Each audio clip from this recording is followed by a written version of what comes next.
Ooh, good misty morning. We're not going to catch the sun, it doesn't seem like, but I'm going to read to us anyway. This is the preface of a new book I'll be reading us by Deborah Tannen, PhD. The preface. Each person's life is lived as a series of conversations. Analyzing everyday conversations and their effects on relationships has been the focus of my career as a sociolinguist. In this book, I listened to the voices of men and women and make sense of seemingly senseless misunderstandings that haunt our relationships and show that a man and a woman can interpret the same conversation differently, even when there is no apparent misunderstanding. I explain why sincere attempts to communicate are so often confounded and how we can prevent or relieve some of the frustration. In my book, That's Not What I Meant, I showed that people have different conversational styles. So when speakers from different parts of the country or of different ethnic or class backgrounds talk to each other, it is likely that their words will not be understood exactly as they were meant. But we are not required to pair off for life with people from different parts of the country or members of different ethnic groups. Though many choose to, we are expected to pair off with people of the other gender, and many do, for long periods of time, if not for life.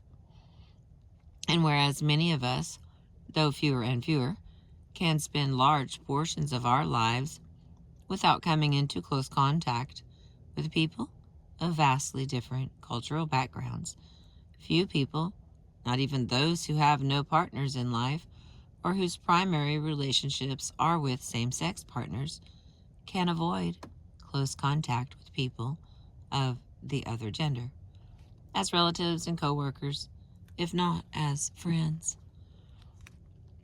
In the book, That's Not What I Meant, it had 10 chapters, of which one dealt with gender differences in conversational style.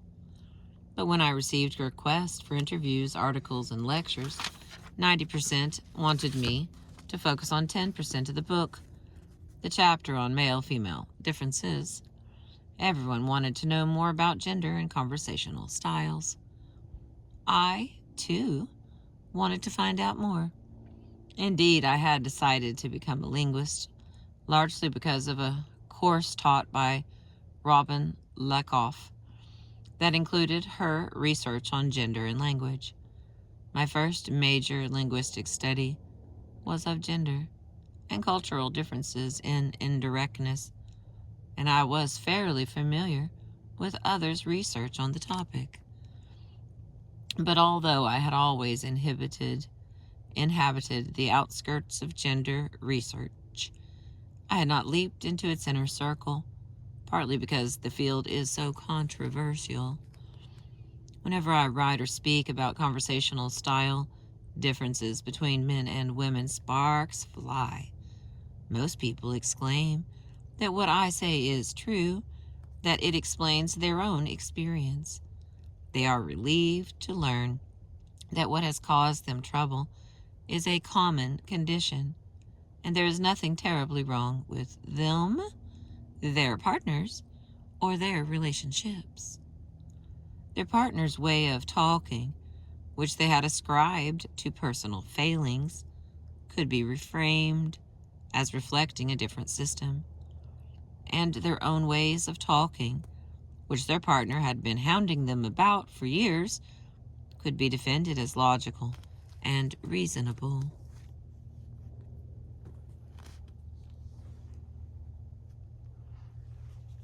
All right. But although most people find that my explanation of gender differences in ways of talking accounts for their own experience, and they are eager to offer their own examples to prove it, some people become agitated as soon as they hear a reference to gender. A few become angry at the mere suggestion that women and men are different, and this reaction can come from either women or men. Some men hear any statement about women and men coming from a woman as an accusation, a fancy way of throwing up her hands as if to say, "You men." They feel they are being objectified, if not slandered, by being talked about at all. But it is not only men who bridle at statements about women and men.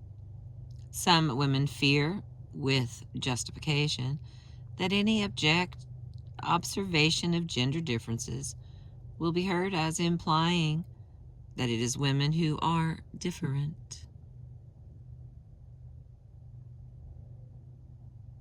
Different from the standard, which is whatever men are. The male is seen as normative, the female as departing from the norm, and it is only a short step, maybe an inevitable one, from different to worse. Furthermore, if women's and men's styles are shown to be different, it is usually women who are told to change. I have seen this happen in response to my own work. In an article I wrote for the Washington Post, I presented a conversation that had taken place between a couple in their car. The woman had asked, "Would you like to stop for a drink?"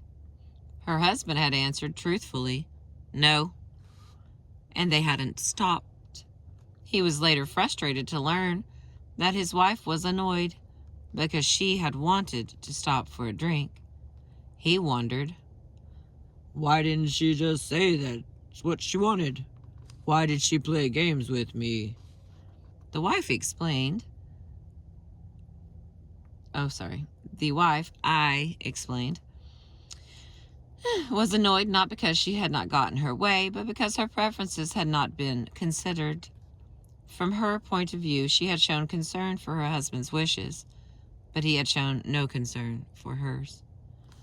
My analysis emphasized that the husband and wife in this example had different but equally valid styles. This point was lost in a heavily edited version of my article that appeared in the Toronto Star, which had me advising, "The woman must realize that when he answers yes or no, he is not making a non-negotiable demand." The Star editor had deleted the immediately preceding text, which read, "In understanding what went wrong, the man must realize that when she asks what he would like, she is not asking an information question, but rather starting a negotiation about what both would like. For her part, however, the woman must realize that, Deft wielding of the editorial knife had transformed my claim that women and men should both make adjustments into a claim that women must make a unilateral effort to understand men. Informing women of what they alone must realize implies that the man's way is right and the woman's wrong. This edited version was reprinted in a textbook, and the error was proliferated. We all know we are unique individuals, but we tend to see others as representatives of groups. It is a natural tendency, since we must see the world in patterns in order to make sense of it. We wouldn't be able to deal with the daily onslaught of people and objects if we couldn't predict a lot about them and feel that we know who and what they are. But this natural and useful ability to see patterns of similarity has unfortunate consequences. It is offensive to reduce an individual to a category, and it is also misleading. Dividing women and men into categories risks reinforcing this reductionism. Generalizations, while capturing similarities, obscure differences. Everyone is shaped by innumerable influences, such as ethnicity, religion, class, race, age, profession, the geographical regions they and their relatives have lived in, and many other group identities, all mingled with individual personality and predilection. People are apt to sum up others by reference to one category or a few, such as Southern Belle, New York Jewish intellectual, Boston Brahmin, and hot-tempered Italian. Although these categories might predict some of the behaviors of the people so described, they miss far more about them than they capture. In innumerable ways, every person is utterly unlike anyone else, including anyone else from many of the same categories. Despite these dangers, I am joining the growing dialogue on gender and language because the risk of ignoring differences is greater than the danger of naming them. Sweeping something big under the rug does not make it go away. It trips you up and sends you sprawling when you venture across the room. Denying real differences can only compound the confusion that is already widespread in this era of shifting and reforming relationships between men and women. Pretending that women and men are the same hurts women because the ways they are treated are based on the norms for men. It also hurts men who, with very good intentions, speak to women as they would to men and are nonplussed when their words don't work as they expected or even spark resentment and anger. This paradox is expressed by an American Indian woman, Abby Abinati, describing, okay, I'm going to spell that because I want to look this person up. Abby, A-B-B-Y, and then A-B-I-N-A-N-T-I.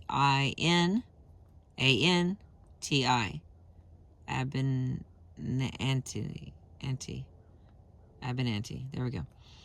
Describing why she found law school a difficult and alienating experience. Here's what she wrote. Make sure we can still see, because it's getting pretty foggy. Oh. People did not like or accept the idea of Indians or women being lawyers.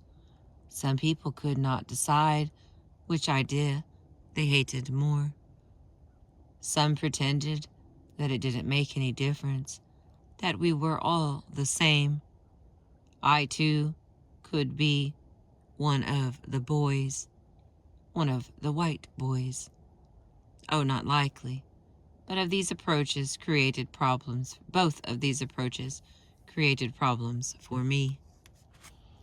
It is easy to see how people who hate the idea of women or Indians being lawyers would create problems for an Indian woman in a law school. It is harder to see how those who wanted to accept her as an equal also created problems for her. Assuming she was the same was destructive because she was not the same. The assumptions, values, and styles that reflected and validated their identities undercut hers. The desire to affirm that women are equal has made some scholars reluctant to show they are different, because differences can be used to justify unequal treatment and opportunity. Much as I understand and am in sympathy with those who wish there were no differences between men and women, only reparable social injustice, reparable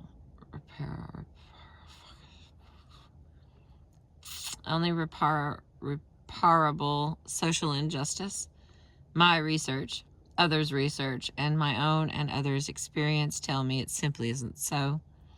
There are gender differences in ways of speaking, and we need to identify and understand them. Without such an understanding, we are doomed to blame others or ourselves or the relationship for the otherwise mystifying and damaging effects of our contrasting conversational styles.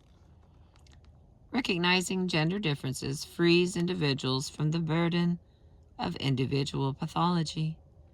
Many women and men feel dissatisfied with their close relationships and become even more frustrated when they try to talk things out.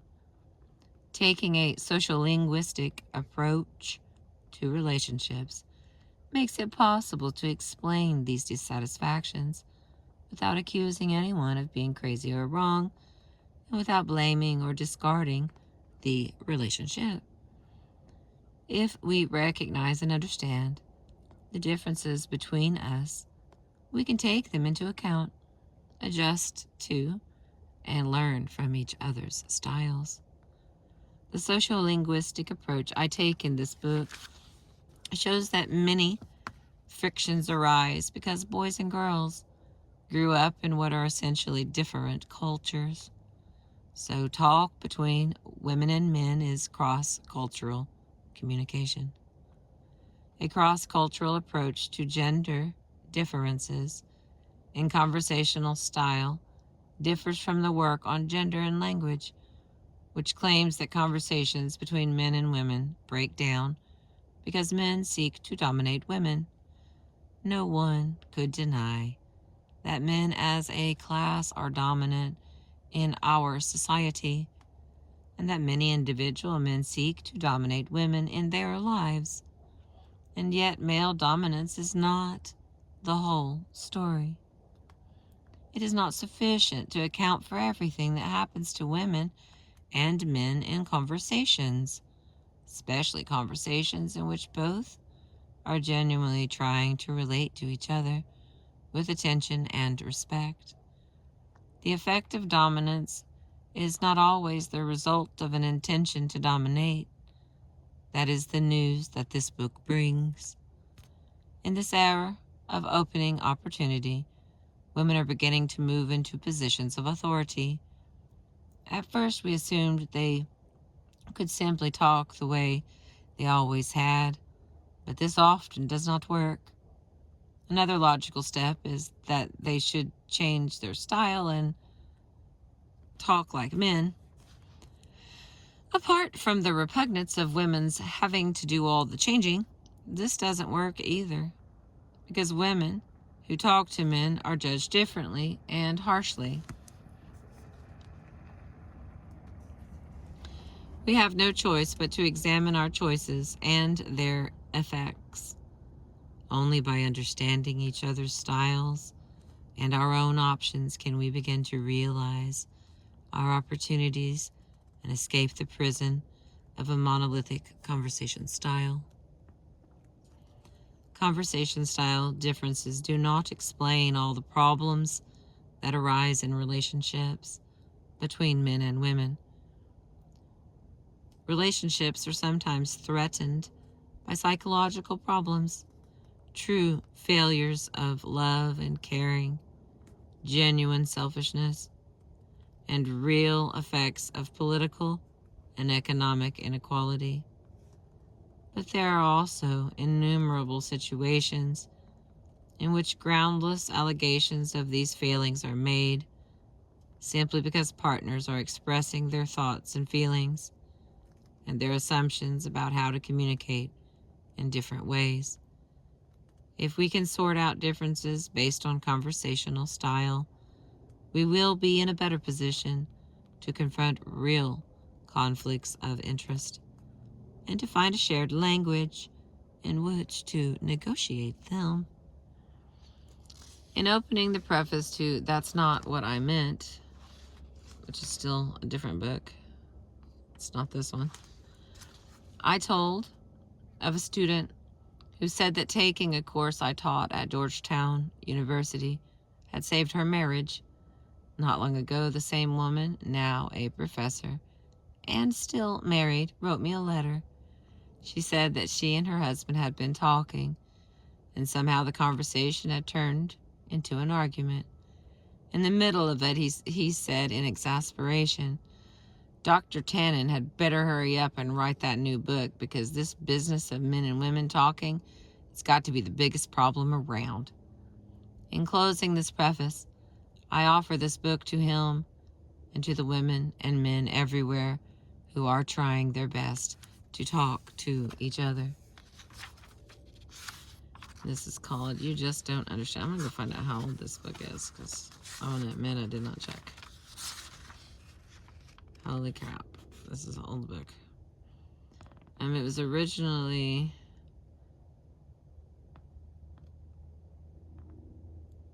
Sales of this book with the book is covered. May have been reported published on okay. This is from 1990, and it's Deborah Tannen, PhD. I'm trying to see who. Pan American Copyright Convention, published by Ballantine Books, a division of Random House Inc., New York, and distributed in Canada by Random House of Canada Limited, Toronto. This edition published by arrangement with William Morrow and Company, Inc. All right. And I continue. Different words, different worlds. Many years ago, I was married to a man who shouted at me, I do not give you the right to raise your voice to me because you are a woman and I am a man. Oh, this was frustrating because I knew it was unfair, but I also knew just what was going on. I ascribed his unfairness to his having grown up in a country where few people thought women and men might have equal rights. Now I am married to a man who is a partner and friend. We come from similar backgrounds and share values and interests. It is a continual source of pleasure to talk with him. It is wonderful to have someone I can tell everything to, someone who understands, but he doesn't always see things as I do, doesn't always react to things as I expect him to, and I often don't understand why he says what he does. At the time I began working on this book, we had jobs in different cities. People frequently expressed sympathy by making comments like, "Ooh, that must be rough," and "How do you stand it?" I was inclined to accept their sympathy and say things like, "Oh, we fly a lot."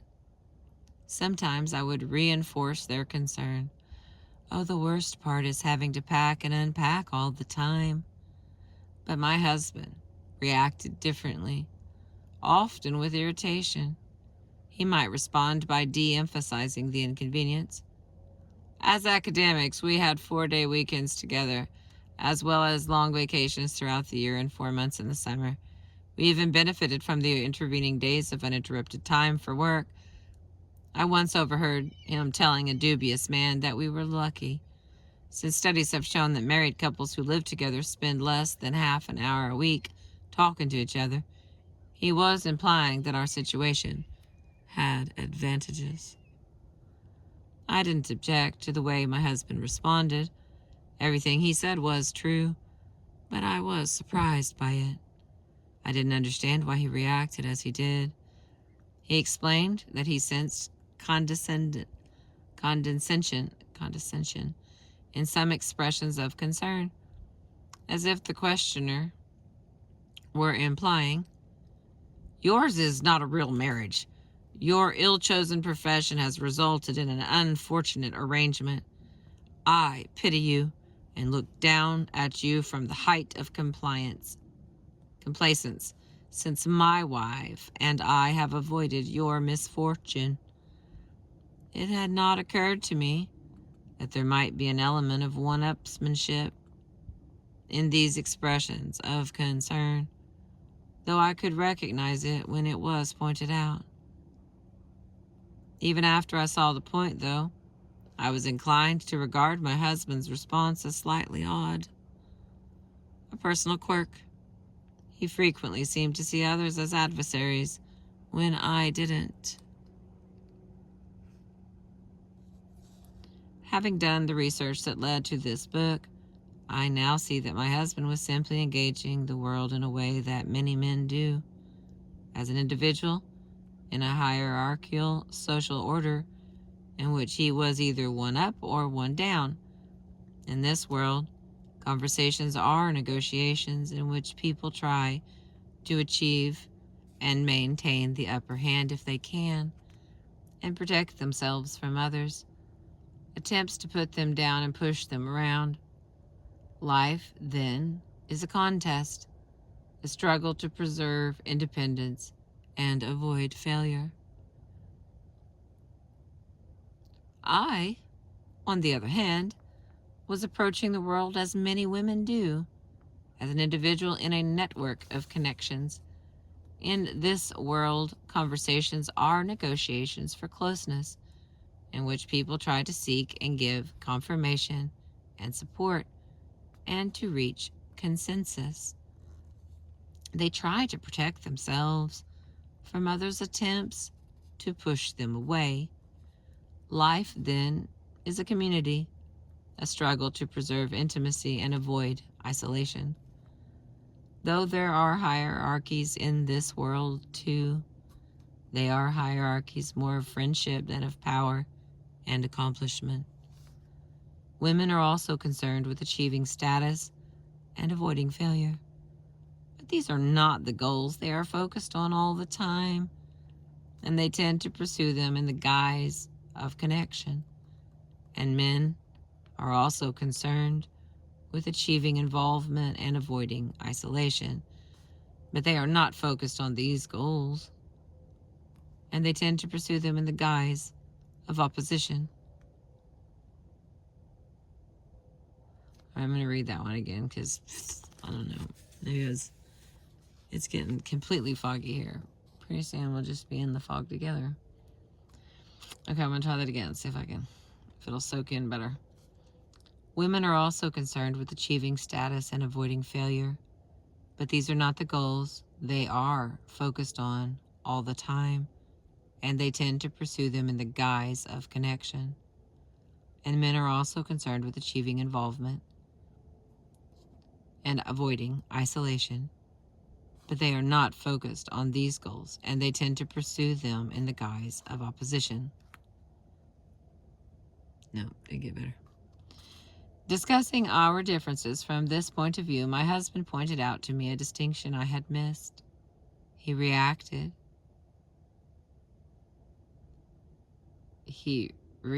the way I just described only if expressions of concern came from men in whom he sensed an awareness of hierarchy. And there were times when I too disliked people's expressing sympathy about our commuting marriage. I recall being offended by one man who seemed to have a leering look in his eye when he asked, "How do you manage this long-distance romance?" Another time I was annoyed when a woman, who knew me only by reputation, approached us during the intermission of a play, discovered our situation by asking my husband where he worked, and kept the conversation going by asking us all about it. In these cases, I didn't feel put down. I felt intruded upon. If my husband was offended by what he perceived as claims to superior status, I felt these sympathizers were claiming inappropriate intimacy. All right, the first category here is intimacy and independence. Intimacy is key in a world of connection where individuals negotiate complex networks of friendships, minimize differences, try to reach consensus, and avoid the appearance of superiority, which would highlight differences. In a world of status, independence is key because the primary means of establishing status is to tell others what to do, and taking orders is a marker of low status. Though all humans need both intimacy and independence, Women tend to focus on the first, and men on the second. It is as if their life blood ran in different directions. We're about to be totally shut out of light here. Let's try to keep that little trash bag out of my video there. These differences can give women and men differing views of the same situation, as they did in the case of a couple I will call Linda and Josh. When Josh's old high school chum called him at work and announced he'd be in town on business the following month, Josh invited him to stay for the weekend. That evening, he informed Linda that they were going to have a house guest, and that he and his chum would go out together the first night to shoot the breeze like old times. Linda was upset. She was going to be away on business the week before, and the Friday night when Josh would be out with his chum would be her first night home. But what upset her the most was that Josh had made these plans on his own and then informed her of them, rather than discussing them with her before extending the invitation. Linda would never make plans for a weekend or an evening without first checking with Josh. She can't understand why he doesn't show her the same courtesy and consideration that she shows him. But when she protests, Josh says, "I can't say to my friend, I have to ask my wife for permission." To Josh, checking with his wife means seeking permission, which implies that he is not independent, not free to act on his own. It would make him feel like a child or an underling. To Linda, checking with her husband has nothing to do with permission. She assumes that spouses discuss their plans with each other because their lives are intertwined, so the actions of one have consequences for the other. Not only does Linda not mind telling someone, "I have to check with Josh," quite the contrary, she likes it. It makes her feel good to know and show that she is involved with someone, that her life is bound up with someone else's. Linda and Josh both felt more upset by this incident, and others like it, than seemed warranted, because it cut to the core of their primary concerns. Linda was hurt because she sensed a failure of closeness in their relationship. He didn't care about her as much as she cared about him. And he was hurt because he felt she was trying to control him and limit his freedom. A similar conflict exists between Luis and Howie, another couple.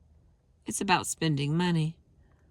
Luis would never buy anything costing more than $100 without discussing it with Howie, but he goes out and buys whatever he wants and feels they can't afford. Like a table saw or a new power mower, Luis is disturbed, not because she disapproves of the purchases, but because she feels he is acting as if she were not in the picture. Many women feel it is natural to consult with their partners at every turn, while many men automatically make more decisions without consulting their partners. This may reflect a broad difference in conceptions of decision-making. Women expect decisions to be discussed first and made by consensus. They appreciate the discussion itself as evidence of involvement and communication. But many men feel oppressed by lengthy discussions about what they see as minor decisions, and they feel hemmed in if they can't just act without talking first. When women try to initiate a free-willing discussion by asking, "What do you think?" men often think that they are being asked to decide. Communication is a continual balancing act, juggling the conflicting needs for intimacy and independence. To survive in the world, we have to act in concert with others. But to survive ourselves, rather than simply as cogs in a wheel. We have to act alone. In some ways, all people are the same. We all eat and sleep and drink and laugh and cough, and we often eat and laugh at the same things. But in some ways, each person is different, and individuals' differing wants and preferences may conflict with each other.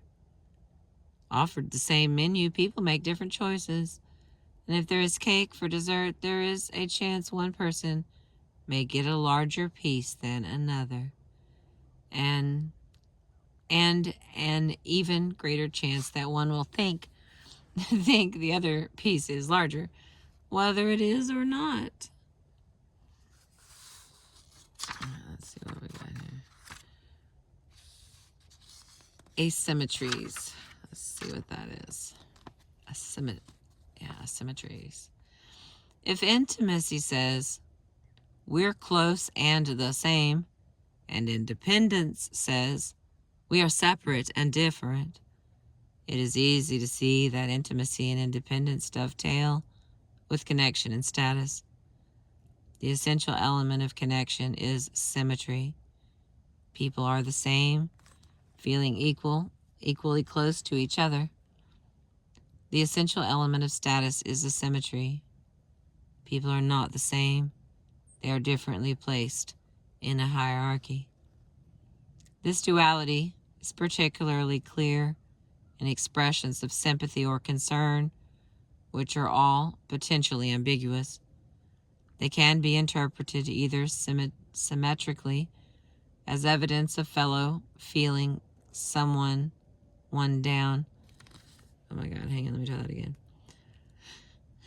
This duality is particularly clear in expressions of sympathy or concern, which are all potentially ambiguous. They can be interpreted either symmetrically as evidence of fellow feeling among equals, or asymmetrically, offered by someone one up to someone one down. Asking if an unemployed person has found a job, if a couple have succeeded in conceiving the child they crave, or whether an or whether an untenured professor expects to get tenure, there we go, can be meant and interpreted, regardless of how it is meant, as an expression of human connection by a person who understands and cares, or as a reminder of weakness from someone who is better off and knows it, and hence is condescending. The latter view of sympathy seems self-evident to many men. For example, a handicapped mountain climber named Tom Whitaker, who leads groups of disabled people on outdoor expeditions, remarked, "You can't feel sympathetic for someone you admire," a statement that struck me as not true at all. The symmetry of connection is what creates community. If two people are struggling for closeness, they are both struggling for the same thing, and the asymmetry of status is what creates contest. Two people can't both have the upper hand, so negotiations for status is inherently adversarial. In my earlier work, I explored in detail the dynamics of intimacy, which I referred to as involvement, and independence, but I tended to ignore the force of status and its adversarial nature. Once I identified these dynamics, however, I saw them all around me. The puzzling behavior of friends and coworkers finally became comprehensible. Differences in how my husband and I approached the same situation, which previously would have been mystifying, suddenly made sense. For example, in a jazz club, the waitress recommended the crab cakes to me, and they turned out to be terrible.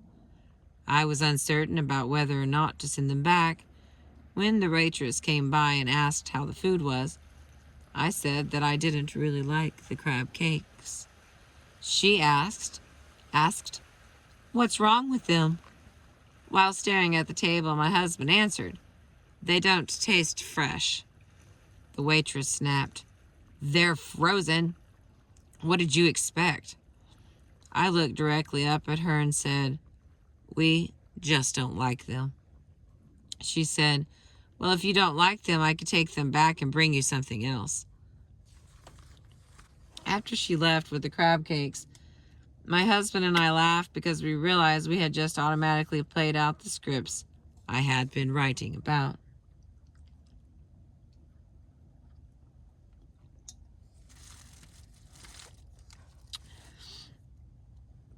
He had heard her question, "What's wrong with them?" as a challenge that he had to match. He doesn't like to fight, so he looked away to soften what he felt was an obligatory counter-challenge. He felt instinctively that he had to come up with something wrong with the crab cakes to justify my complaint. He was fighting for me. I had taken the question, "What's wrong with them?" as a request for information. I instinctively sought a way to be right without making her wrong. Perhaps it was because she was a woman that she responded more favorably to my approach. When I have spoken to friends and to groups about these differences, they too say that now they can make sense of previously perplexing behavior. For example, a woman said she finally understood why her husband refused to talk to his boss about whether or not he stood a chance of getting promoted. He wanted to know because if the answer was no, he would start looking for another job. But instead of just asking, he stewed and fretted, lost sleep, and worried. Having no others at her disposal, this wife had fallen back on psychological explanations. Her husband must be insecure, afraid of rejection. But then everyone is insecure to an extent. Her husband was actually quite a confident person, and she, who believed herself to be at least as insecure as he, had not hesitated to go to her boss to ask whether he intended to make her temporary job permanent. Understanding the key role played by status in men's relations made it all come clear. Asking a boss about chances for promotion highlights the hierarchy in the relationship, reminding them both that the employee's future is in the boss's hands. Taking the low status position made this man intensely uncomfortable. Although his wife didn't especially relish taking the role of supplicant with respect to her boss, it didn't set off alarms in her head as it did in his. In a similar flash of insight, a woman who works in sales exclaimed that now she understood the puzzling transformation that the leader of her sales team had undergone when he was promoted to district manager. She had been sure he would make a perfect boss because he had healthy disregard for authority. As team leader, he had rarely bothered to go to meetings called by management and had encouraged team members to exercise their own judgment, eagerly using his power to waive regulations on their behalf. But after he became district manager, this man was unrecognizable. He instituted more regulations than anyone had dreamed of, and insisted that exceptions could be made only on the basis of written requests to him. This man behaved differently because he was now differently placed in the hierarchy. When he had been subject to the authority of management, he had done all he could to limit it. But when the authority of management was vested in him, he did all he could to enlarge it. By avoiding meetings and flouting regulations, he had evidenced not disregard for hierarchy, but rather discomfort at being in the subordinate position within it. Yet another woman said she finally understood why her fiancé, who very much believes in equality, once whispered to her that she should keep her voice down. "My friends are downstairs," he said. I don't want them to get the impression that you order me around. That women have been labeled nags may result from the interplay of men's and women's styles, whereby many women are inclined to do what is asked of them, and many men are inclined to resist even the slightest hint that anyone, especially a woman, is telling them what to do.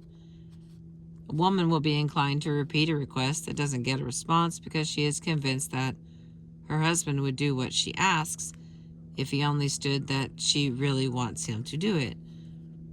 But a man who wants to avoid feeling that he is following orders may instinctively wait before doing what she asked, in order to imagine that he is doing it of his own free will. Nagging is the result, because each time she repeats the request, he again puts off fulfilling it. Let me see what I got here. It's 31 to 48. I don't know if I get into all this, my friends.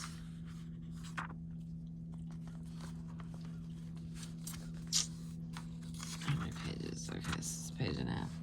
I know you think you went out, my friend, but you just run off and I have to catch you. You've been out a bunch this morning. We've played with multiple dogs. We've had a good morning. I've met friends. It's been a good morning. And just staring at me with that little pouty eyes that you're giving me isn't fixing anything. Let me read another page and then I'll get you out, okay? You have food, you have water, you have a snuggle spot where we are so good. Don't squint at me. Wily dog. No, I'm not letting you out. You can keep looking at me with your cute little face. It's not gonna work. You can wait just a minute. I let you out first before I did any of this. You got to go out a bunch of times. A bunch. You went potty at least 2 different places. So now you're gonna have to wait. Alrighty? I know you can understand me, because you're giving me those eyes. You haven't drank enough water. Oh, sorry for the interruption there. Negotiate with my audience. Okay, the next one, and then I'm gonna wrap this part up. The mixed meta messages of help. Oh, it's finally clearing back up. Emily and Jacob were planning their wedding themselves, but Emily's parents were footing a large part of the bill. Concerned that things come out right, her parents frequently called and asked detailed questions about the prices they were paying and the service they were getting. What snacks would be served? How many pieces would be provided per guest? What did dinner include? Would celery and olives be placed on each table? What flowers would be on the tables? Had all this been put in writing? Emily and Jacob heard the detailed questions as implying that the wedding was poised on the brink of disaster because they were not competent to arrange it. In response to Emily's protests, her mother explained, "We want to be part of the planning. We want to help." As with offers of sympathy, there is always a paradox entailed in offering or giving help. Insofar as it serves the needs of the one helped, it is a generous move that shows caring and builds rapport. But insofar as it is asymmetrical, giving help puts one person in a superior position with respect to the other. Borrowing the terminology of Gregory Bateson, we may regard the help as the message, the obvious meaning of the act. But at the same time, the act of helping sends meta messages, that is, information about the relations among the people involved and their attitudes towards what they are saying or doing, and the people they are saying or doing it to. In other words, the message of helping says, "This is good for you."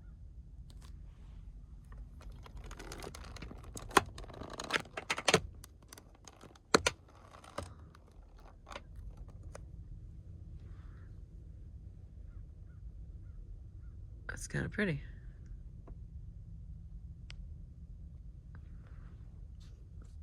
Okay, back to where was I? This is good for you, but the fact of giving help may seem to send the meta messages, I am more competent than you, and in that sense, it is good for the helper. In interpreting the meta messages of status and connection in a particular instance of giving help, or any communication act, much depends on how things are done and said. For example, in an expression of sympathy, how comments are worded, in what tone of voice they are spoken, accompanied by what facial expressions and gestures, all determine the impression made.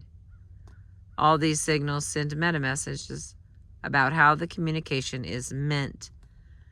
A soothing pat may reinforce the impression of condescension.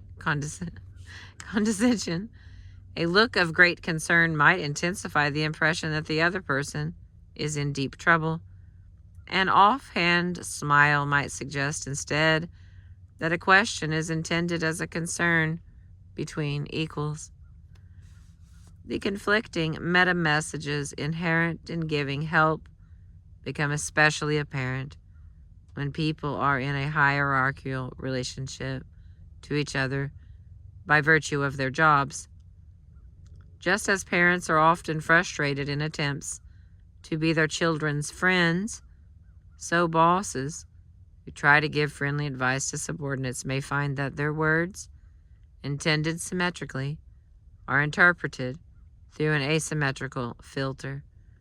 For example, the director of a residential facility for mentally challenged people was sympathetic to complaints by staff members about their low wages, so he spoke at a meeting with what he thought was forthrightness and concern. He leveled with them by admitting that their jobs would never pay enough to support a family. He also told them they would not be able to advance to higher paying jobs if they did not have graduate degrees. As their friend, he advised that if they wanted jobs that could lead to more lucrative careers, they would have to find different jobs. The staff did not appreciate their director's candor because they did not receive his communication as an expression of concern for their welfare coming from a peer. Rather, they heard it as a threat from a boss.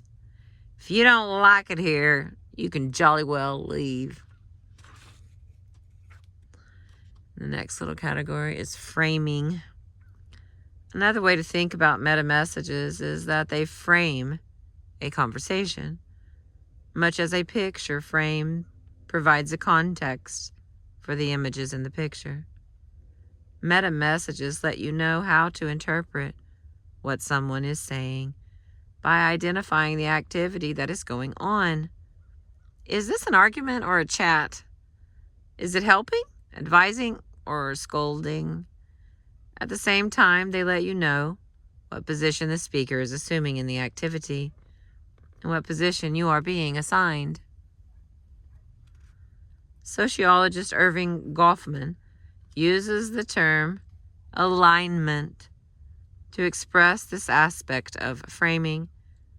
If you put me down, you are taking a superior alignment with respect to me. Furthermore, by showing the alignment that you take with regard to others, what you say frames you, just as you are framing what you say. For example, if you talk to others as if you were a teacher and they were your students, they may perceive that your way of talking frames you as a condescending or pedantic. But if you talk to others as if you were a student seeking help and explanations, they may perceive you as an insecure, incompetent, or naive. Our reactions to what others say or do are often sparked by how we feel we are being framed.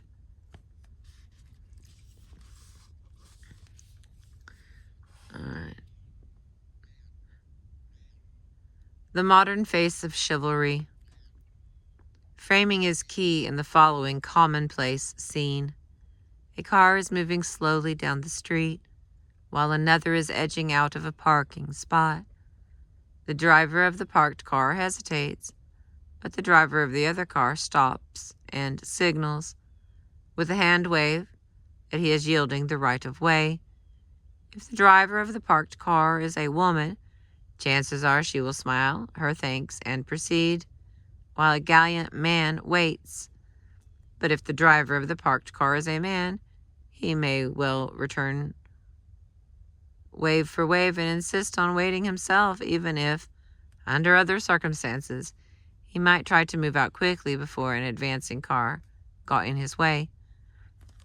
The chivalrous man who holds the door open or signals a woman to go ahead of him while he's driving is negotiating both status and connection.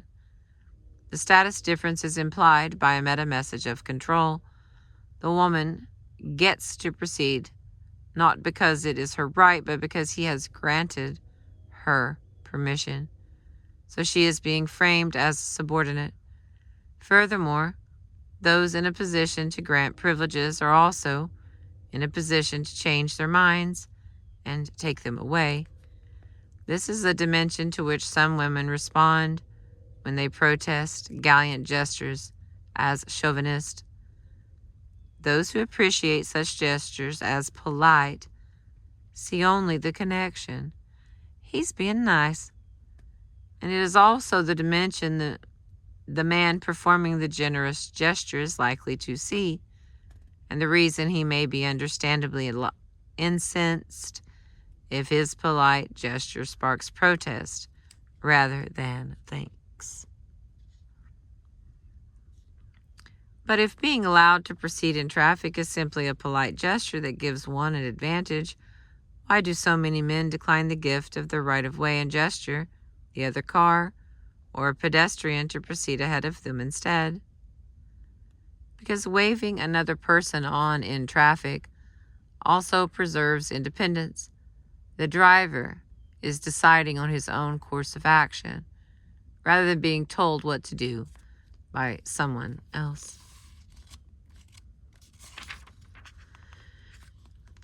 The protective frame. A protective gesture from a man reinforces the traditional alignment by which men protect women. But a protective gesture from a woman suggests a different scenario, one in which women protect children. That is why many men resist women's effort to reciprocate protectiveness. It can make them feel that they are being framed as children. These underlying dynamics create sense of what otherwise seems to be a senseless argument between women and men. Here is an example of a momentary gesture that led to momentous frustration. I still don't understand it. Sandra was driving and Maurice was sitting in the seat beside her. When she had to brake suddenly, she did what her father had always done. If he had to stop suddenly when Sandra was sitting beside him, at the moment she braked, she extended her right arm to protect the person beside her from falling forward. This gesture was mostly symbolic. Sandra's right arm was not strong enough to restrain Maurice. Perhaps its main function was simply to alert him that she was stopping unexpectedly. In any case, the gesture had become, for her as it was for her father, automatic, and it made her feel competent and considerate. Oh, but it infuriated Maurice. The explanation he gave was that she should keep both hands on the wheel for safety. She knew she did not lose control of the car when she extended her arm, so they never could settle this difference. Eventually, she trained herself to resist this impulse with Maurice to avoid a fight, but she felt sadly constrained by what she saw as his irrational reaction. Though Maurice explained his reactions in terms of safety, he was actually responding to the framing implied by the gesture. He felt belittled, treated like a child, because by extending her arm to break his fall, Sandra was protecting him. In fact, Maurice was already feeling uncomfortable about sitting passively while Sandra was driving, even though it was her car. Many men and women who feel they have achieved equality in their relationship find that whenever they get into a car together, she automatically heads for the passenger seat, and he for the driver's. She drives only when he is not there. The act of protecting frames the protector as dominant and the protected as subordinate. But the status difference signaled by this alignment may be more immediately apparent to men. As a result, women who are thinking in terms of connection may talk and behave in ways that accept protection, unaware that others may see them as taking a subordinate position. All right, a few more, but I'm going to stop because we're at an hour. Look at all that. It's cleared up. I was here long enough to get fogged. Is that what it is? I have been fogged. And then the fog left. There's a little bit of sun. We haven't got it. I'm probably going to try to read some more, because that's my thing. I appreciate you. Thank you for letting me read to you. Oh, yeah. I'm going to show you what we're reading for all those people who run in buy one of Crystal's antique books. Here's what it looks like. Deborah Tannen, PhD.